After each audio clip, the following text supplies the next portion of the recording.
أعوذ بالله من الشيطان الرجيم بسم الله الرحمن الرحيم السلام عليكم ورحمة الله وبركاته إن الحمد لله نحمده ونستعينه ونستهديه ونستغفره ونتوب إليه من يهده الله فلا مضل له ومن يضلل فلا هادي له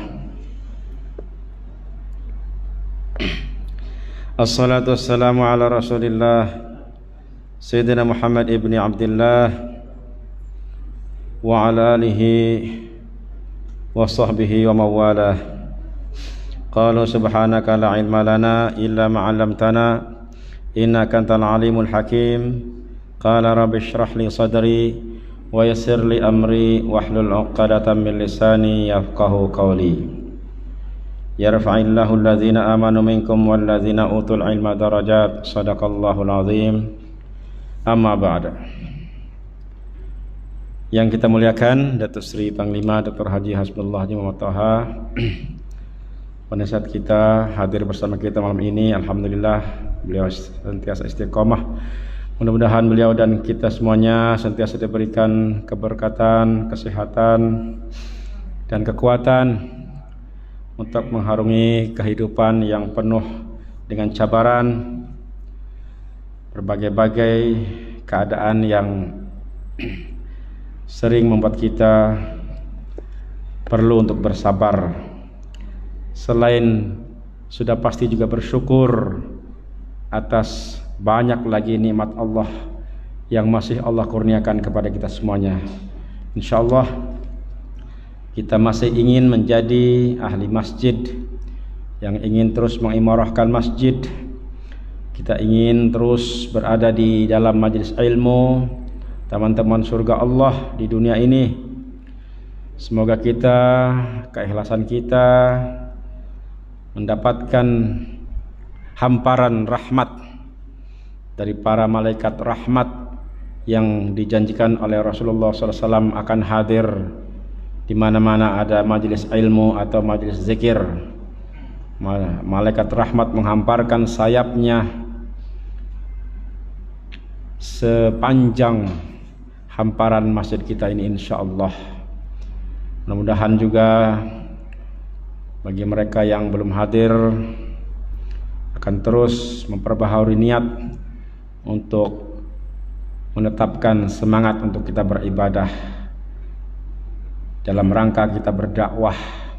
Sekali lagi kita ingatkan diri kita bahwa tugas orang Islam adalah dakwah. Dia bukan semata-mata ditanggung oleh kumpulan yang dinamakan dengan kumpulan ustaz ataupun para ulama ataupun mereka yang dikatakan golongan agamawan.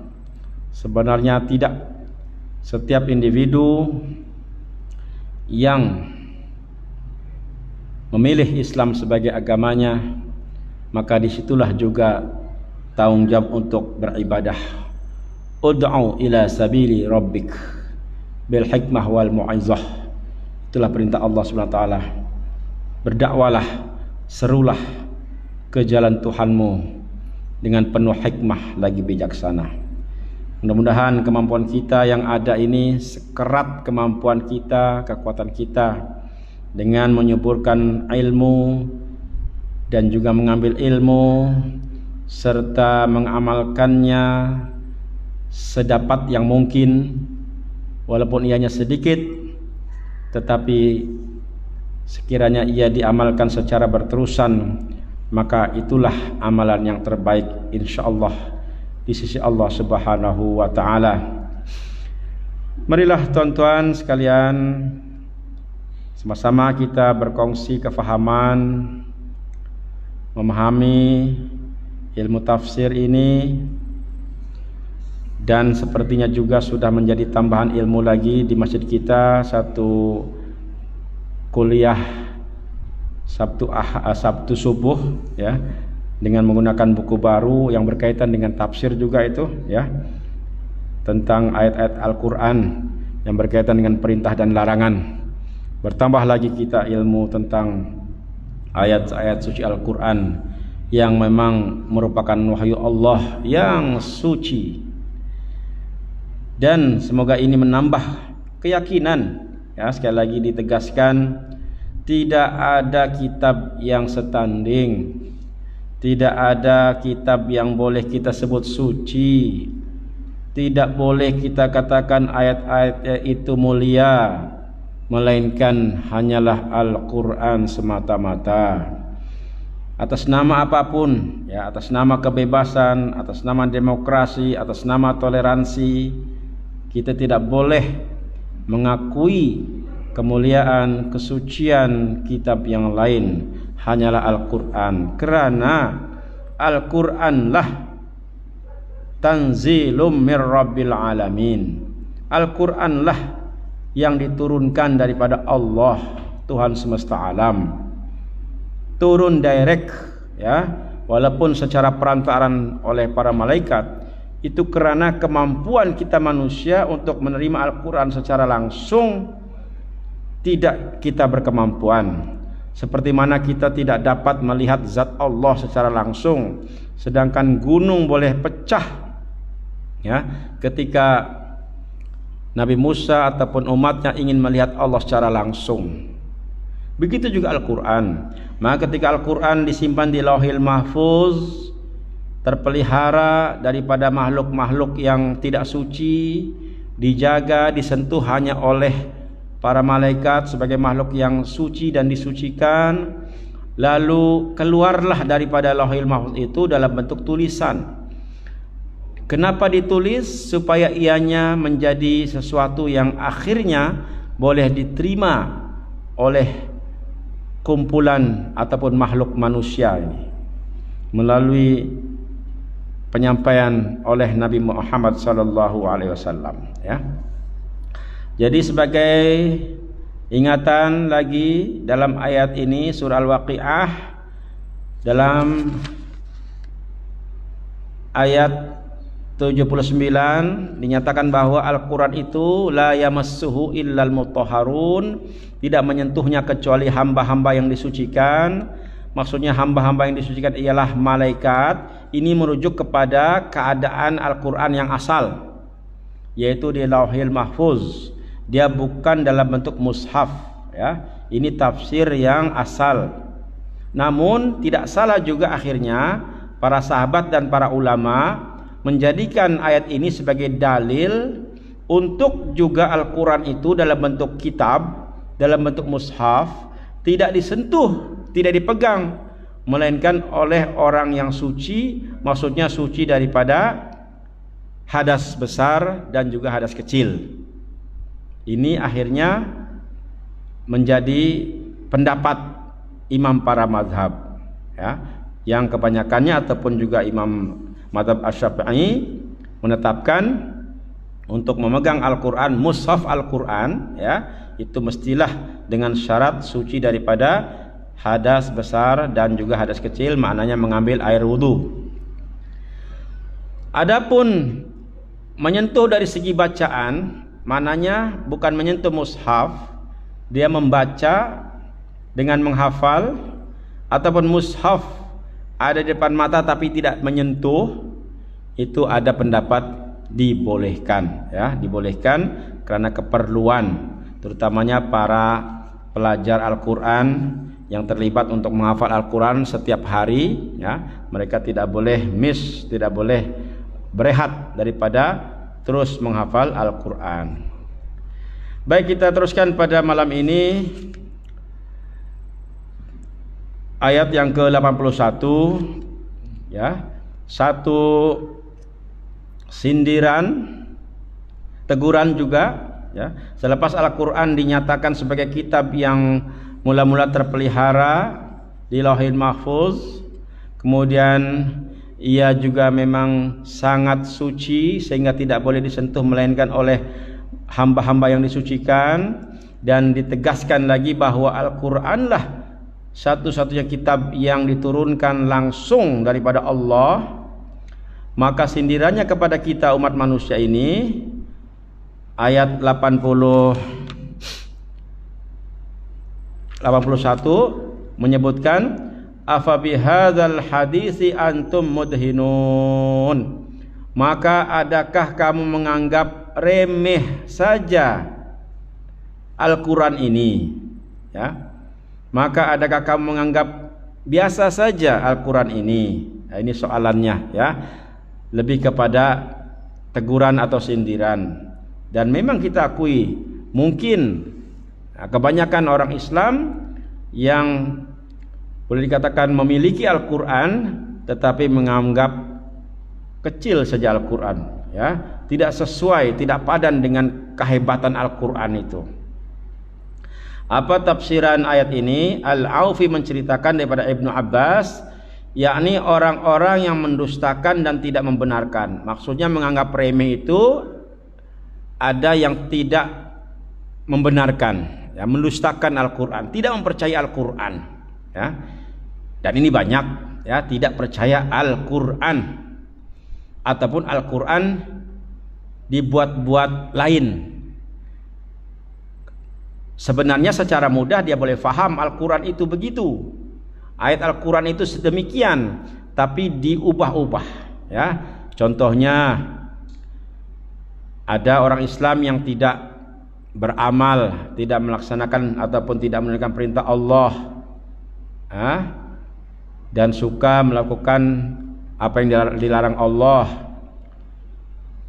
Ketika kita membuat satu teguran atau nasihat, mungkin orang itu akan menjawab, tidak ada paksaan dalam agama. Dia ambil ayat Al-Quran, diambil itu ayat Al-Quran, la ikraha fid din, tidak ada paksaan dalam agama.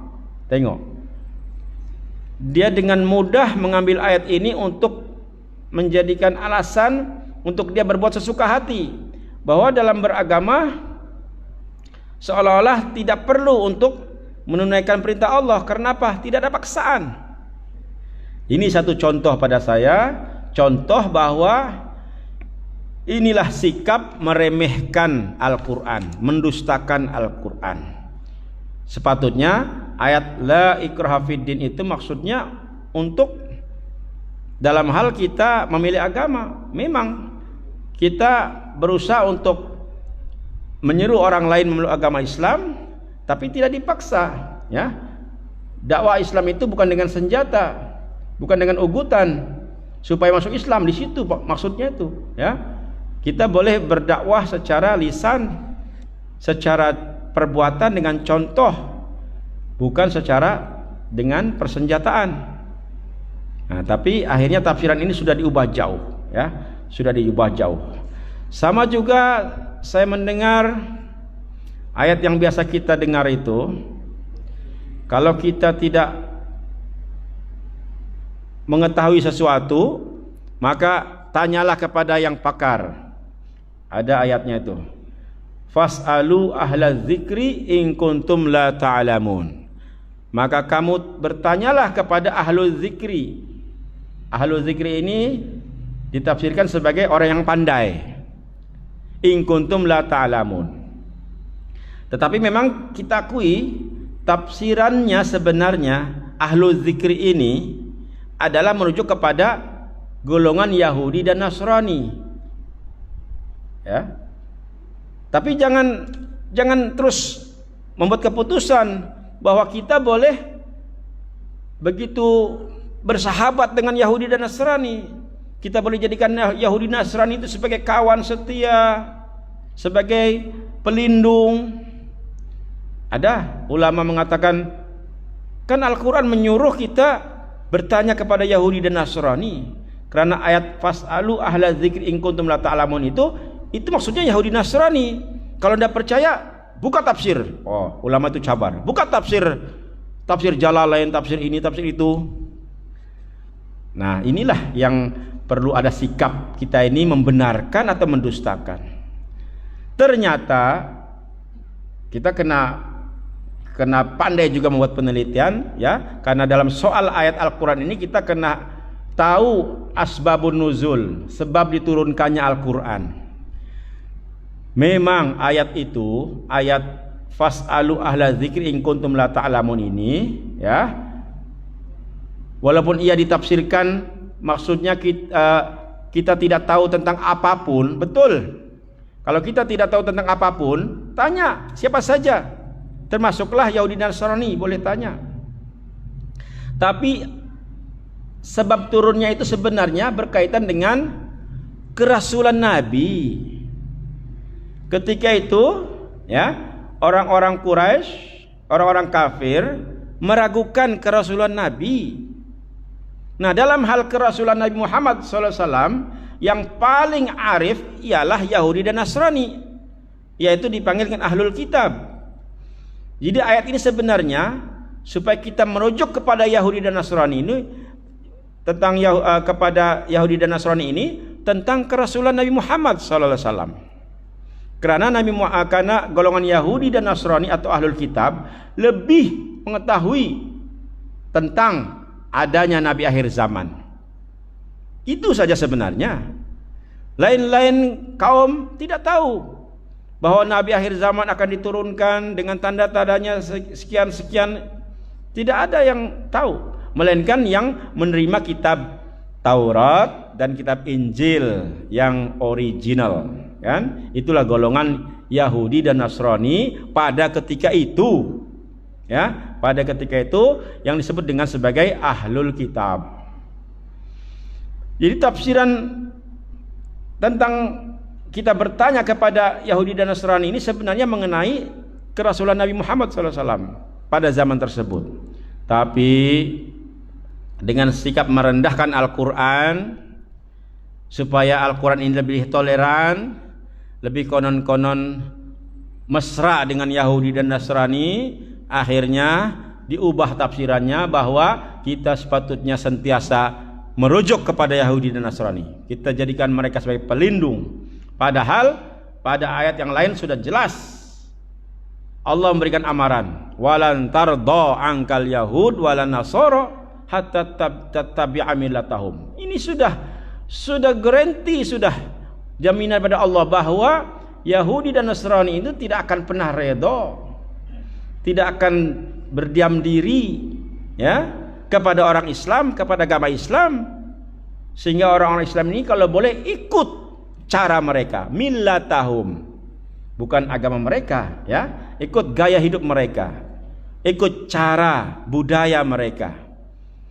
Inilah akhirnya pada zaman ini kita pun sangat-sangat sedih, ya, Islam sudah begitu diubah menjadi Islam liberal, Islam plural, Islam sekular, bahkan ada Islam toleransi. Di negara lain itu sampai dikatakan Islam NKRI, anti NKRI dan sebagainya, ya. Sampai begitu, ya. Sampai ditimbulkan istilah radikal dan sebagainya. Ini bermula daripada sikap menganggap remeh Al-Quran. Jadi Al-Quran seolah-olah dipilih-pilih, mana yang sesuai dengan kepentingannya diterima, mana yang tak sesuai tidak diterima. Sehingga ada ulama yang teragama menganggap Islam itu tidak sempurna, belum sempurna, malahan dia menggalakkan, dia kata jangan takut kalau mau murtad, murtad saja kalau mau murtad, sebab kita dalam beragama mesti ada keyakinan. Kalau kita tidak yakin dengan Islam, murtad saja. Memang Islam tidak sempurna. Masya Allah, ya. Mudah-mudahan orang sedemikian akan diberikan hidayah, ya, ataupun diberikan azab, ya. Itu adalah hak Allah Subhanahu wa taala. Demikian pula yang dikatakan oleh Ad-Dhahhak, Abu Harzah dan As-Suddi, ya, mengenai arti mudhinun tadi itu. Mudhinun artinya kalian cenderung kepada mereka, kepada golongan yang ingkar. Ada Al-Quran, ada ayat Quran membuat ketetapan sedemikian, tapi kita kebanyakan tidak ambil itu Quran, kita ikut pula kecenderungan orang lain, orang-orang yang ada kepentingan. Seterusnya ayat 82, wa taj'aluna rizqakum annakum tukadzibun. Wa taj'aluna rizqakum annakum tukadzibun. Ini dikaitkan dengan rezeki pula, ya. Kenapa ini? Tadi kita bercakap tentang Al-Quran. tentang sikap kita menerima atau tidak. Al-Quran menyindir bahwa ramai antara kita yang menganggap kecil, menganggap biasa Al-Quran, bahkan sanggup mendustakan Al-Quran. Apa kaitannya dengan rezeki? Maksud ayat, kamu menjadikan ataupun menggantikan rezeki yang Allah berikan. Rezeki Allah itu maksud ialah Al-Quran, ya. Jadi Al-Quran itu pun salah satu rezeki kurniaan Allah.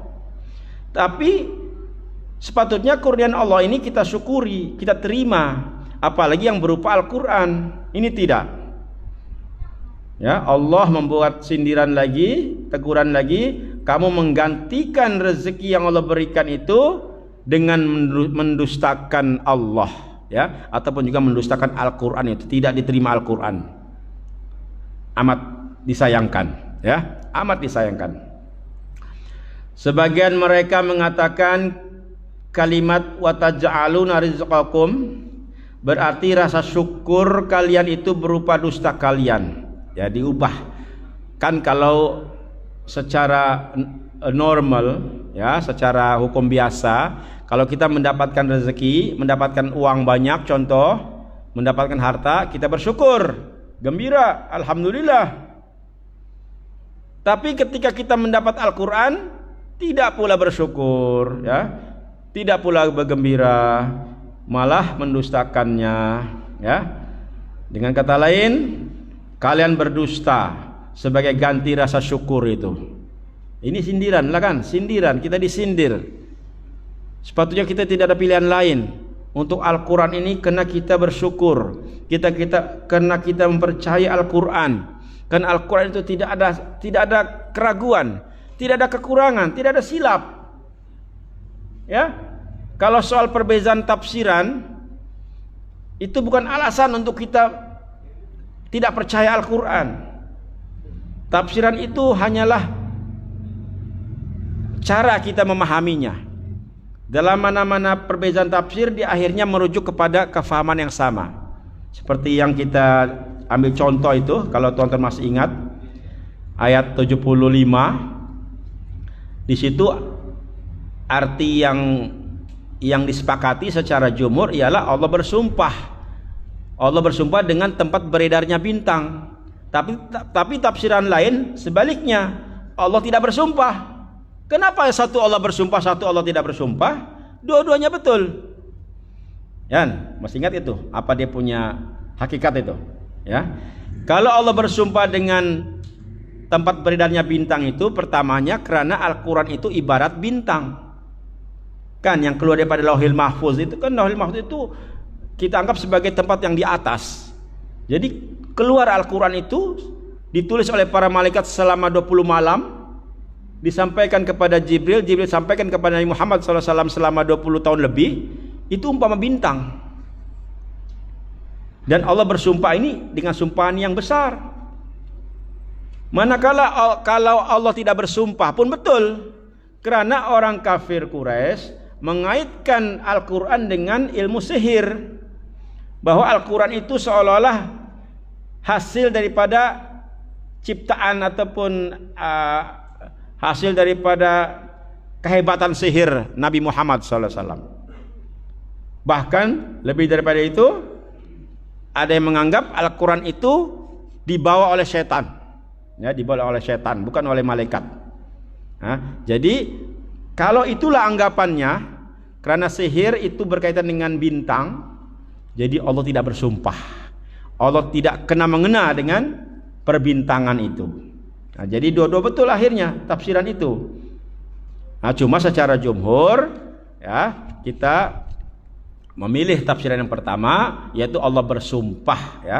La di situ bukan artinya tidak, tapi hanyalah sebagai tambahan, lam zaidah, lam tambahan saja. Itu contoh, ya. Jadi perbedaan tafsir tidak menjadi alasan untuk kita ragu-ragu kepada Al-Quran. Ingat, ayat pertama sendiri dalam surah Al-Baqarah, ya, itu sudah menjadi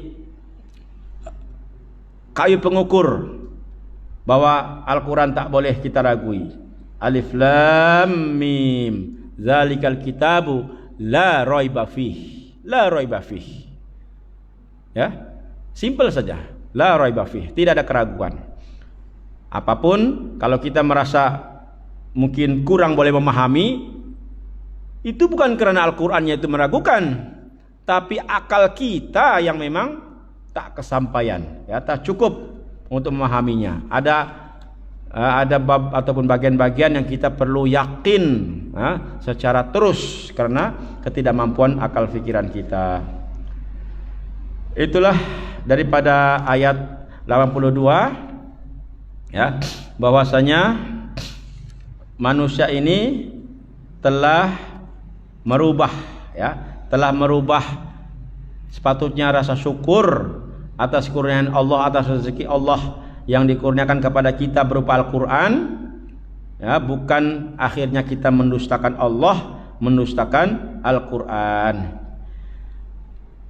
Kemudian ada hadis Rasulullah SAW berkaitan dengan soal rezeki ini, ya. Imam Ahmad meriwayatkan daripada Ali radhiyallahu anhu ataupun karamallahu wajhah, ia bercerita Rasulullah SAW bersabda, wa taj'aluna rizqakum. Itu Allah, Nabi Muhammad menyebutkan ayat ini, wa taj'aluna rizqakum yaqulu syukrukum annakum takzibun taquluna mutirna binau'i kadza wa kadza wa binajmi kadza wa kadza. Apa itu kadza wa kadza itu? Kata baginda Nabi sallallahu alaihi wasallam, dan kamu menggantikan rezeki yang Allah berikan. Itu arti daripada ayat. Lalu baginda Nabi mengatakan, maksudnya rasa syukur kalian berupa pendustaan yang kalian lakukan. Kalian mengatakan kami diberi hujan karena bintang ini dan itu, dan berkat bintang ini dan bintang itu. Nah, maksudnya inilah tentang mendustakan Allah, ya. Ini kembali kepada sikap orang kafir Quraisy sebagiannya, ya, yang belum menerima Islam lah. Apabila mereka menerima hujan, ya, mereka akan percaya bahwa hujan itu adalah daripada berkah bintang, ya. Dia kata, itulah mutirna binau'i kadza wa kadza wa binajmi kadza wa kadza. Kami diberi hujan karena bintang ini dan bintang itu, dan berkat bintang ini dan bintang itu. Jadi sama sekali tidak bersyukur atas nikmat Allah. Mereka tidak menganggap hujan adalah nikmat Allah, ya. Mereka menganggapnya karena bintang ini ada di tempat kita maka turun hujan, ya. Kalau kita mungkin ada anggapan lain lah, mungkin bukan soal bintang, ya. Nah, kita sama sekali tidak boleh mengkaitkan dengan tanda-tanda lain dengan sebab turunnya hujan ini. Oleh itu, hujan memang satu rahmat.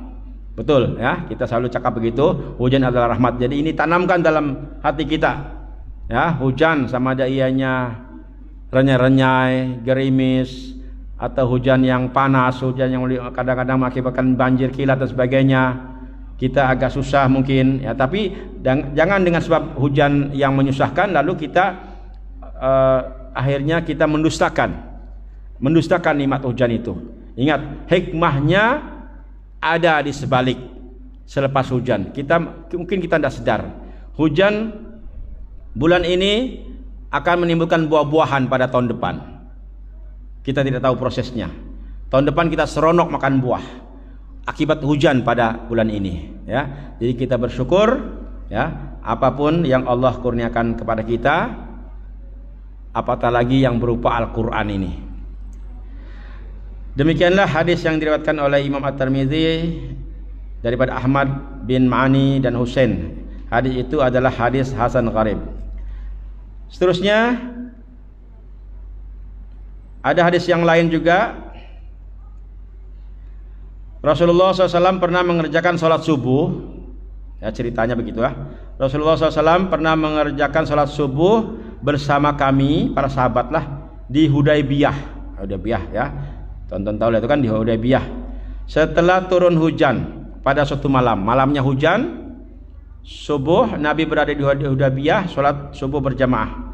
Setelah selesai sholat, Rasulullah SAW menghadap jamaah, menghadap para sahabat, lalu bersabda, hal tadruna madza qala rabbukum? Apakah kalian mengetahui apa yang dikatakan oleh Tuhan kalian? Rupanya ketika itu Nabi menerima wahyu, ya. Tapi wahyunya bukan berupa Al-Quran lah, macam ilham. Nabi menerima satu nasihat, ya, satu ajaran daripada Allah SWT yang tidak diketahui oleh para sahabat, dan Nabi menyampaikan, kan, karena Nabi sifatnya tabligh, ya, menyampaikan. Para sahabat menjawab, Allah dan Rasulnya yang lebih mengetahui.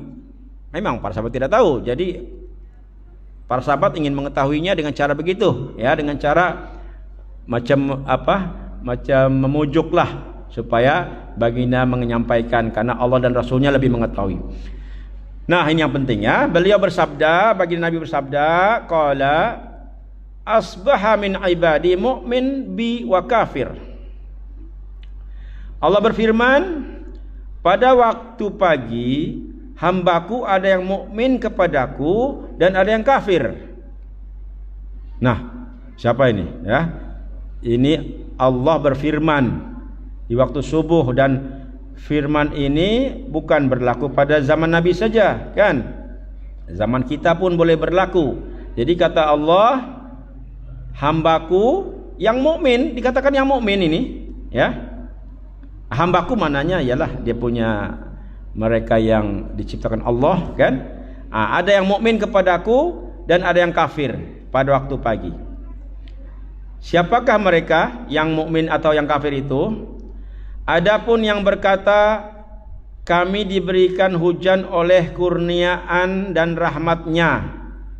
Siapa yang berkata kami diberi hujan oleh kurnia dan rahmat Allah, maka yang demikian itu adalah orang yang beriman kepadaku. Itulah dia punya sifat, ya. Siapa yang menerima, mengakui hujan yang semalam turun, ini kan subuh sikapnya tuh. Kalau subuh dia meyakini hujan semalam itu adalah rahmat daripada Allah, maka dialah orang yang beriman. Adapun yang mengatakan kami diberi hujan karena bintang ini dan bintang itu, maka ia telah kafir kepadaku dan beriman pula kepada bintang, ya. Jadi dia lebih memilih bintang. Kalau yang beriman tadi memilih Allah daripada bintang. Anda tahu lah nih, orang kafir Quraisy ini rupanya pakar soal bintang-bintang ini. Kita macam saya tidak tahu lah. Ada nama-nama itu kan, bintang ini, bintang itu. Jadi mungkin mereka tuh, kita paham lah, orang di padang pasir kan mau pergi jauh pun tengok bintang. Itu tidak apa, itu sebagai petunjuk. Ya, memang Allah jadikan penerangan itu kan, terang itu bintang sebagai petunjuk. Nah, tapi kalau dikaitkan dengan turun hujan, inilah dia mengakibatkan iman dan kafir. Siapa percaya hujan itu turun akibat ataupun daripada rahmat Allah, itulah orang beriman. Dan dia kafir kepada bintang, maknanya dia tidak mempercayai benda-benda itu, ya. Manakala yang meyakininya akibat daripada berkah bintang-bintang tertentu, maka bermana dia beriman kepada bintang, sedangkan kafir kepada Allah. Demikianlah hadis yang diriwayatkan oleh Imam Al-Bukhari dan Muslim. Ada kitabnya, nanti kalau ada masa kita mungkin berjumpa lah. Qatadah mengatakan, adapun Al-Hasan mengatakan, sungguh buruk apa yang telah mereka ambil untuk diri mereka sendiri. Tidaklah mereka diberi dari kitab Allah kecuali pendustaan. Amat buruk, ya. Bayangkan ini dikaitkan dengan zaman dulu. Mereka sudah ada Al-Quran yang suci, ya, sudah menjelaskan tentang rahmat Allah, tapi masih mereka mempercayai bintang-bintang. Sungguh buruk. Tapi apa bezanya di zaman sekarang? Kita mungkin tidak percaya bintang karena kita memang tidak tahu pasal bintang, ya, tidak tahu. Tapi sekarang pun ada orang yang terpengaruh dengan bintang-bintang apa itu kelahiran itu, ya. Dulu kita remaja-remaja suka betul loh, kamu punya bintang apa, bintang ini kelebihannya ini, itu hati-hati itu, ya. Kalau boleh buang saja itu, ya, tidak perlu percaya, ya. Itu ramalan warisan daripada inilah golongan jahiliyah ini. Afa bihadzal hadis antum mudhinun wa taj'alun rizqakum annakum tukadzibun. Ini diulang balik saja ya, sebelum diakhiri ayat ini, ayat bagian yang ini tentang Al-Qur'an ya. Maka adakah kamu menganggap remeh saja Al-Qur'an ini? Kamu menggantikan rezeki yang Allah berikan dengan mendustakan Allah. Itu soalan besar ya. Message-nya ialah kita mesti muliakan Al-Qur'an seperti mana Al-Qur'an itu mulia, dan kita kena beriman, kita mesti mempercayai Al-Quran ya, karena Al-Quran adalah kurniaan yang terbesar, rezeki yang Allah kurniakan yang wajib kita syukuri. Nah, ini dia punya kesimpulan lah. Baik, seterusnya kita masuk ke bagian yang paling penting sebenarnya ini dalam surah Al-Waqiah ini ya, bermula ayat 83 ini. Disinilah episode kita akan bercerita tentang saat-saat kritikal kehidupan manusia. Kita semuanya pasti mengalami pengalaman ini. Sayangnya tidak boleh diceritakan oleh orang yang mengalami, tidak dapat diceritakan kepada yang lain. Sebab apa? Sebab ini pengalaman yang terakhir yang tidak boleh dia kembali lagi, yaitu pengalaman sakaratul maut. Orang yang mengalami sakaratul maut terus dia tidak boleh berpatah balik. Itu yang saya katakan tidak boleh bercerita. Kalau boleh bercerita akan menjadi penolonglah kepada yang lain. Tapi ini justru sebagai ujian. Al-Quran saja yang sudah memberitahukan, tanpa diberitahu oleh orang yang mengalaminya pun sudah cukup Al-Quran ini. Itulah kita diuji di sini. Kita percaya tidak dengan Al-Quran. Jangan kita tunggu apa yang kita alami nanti, nasib baik ataupun alangkah indahnya kalau kita mengalami saat-saat sakaratul maut yang indah. Tapi yang indah pun kita tidak boleh ceritakan kepada ahli keluarga kita. Kita mungkin sakaratul maut dalam keadaan senyum, orang anggap oh ini matinya baik, mati dalam iman. Alhamdulillah, boleh jadi ya. Tapi naudzubillah kalau mati dalam keadaan terbeliak biji mata, terkeluar lidah, orang kata kasihan ini mati dilaknat. Na'udzubillah. Tapi itu hanya andaian. Sebab yang mengalami sakaratul maut tadi itu tidak boleh memaklumkan apa sebenarnya berlaku. Maka ayat inilah cukup memaklumkannya. Jadi mari kita yakini ayat ini. Tapi tidak sempat malam ini, insyaallah minggu depan ya, tentang peristiwa sakaratul maut ketika nyawa sudah berada di halqum kita. Halqum kita ya, kita semuanya ada halqum. Selama ini kita pegang, kita bernafas. Mungkin sekarang ini musim Covid, kadang-kadang halqum kita ada masalah ya, sarut suara dan sebagainya.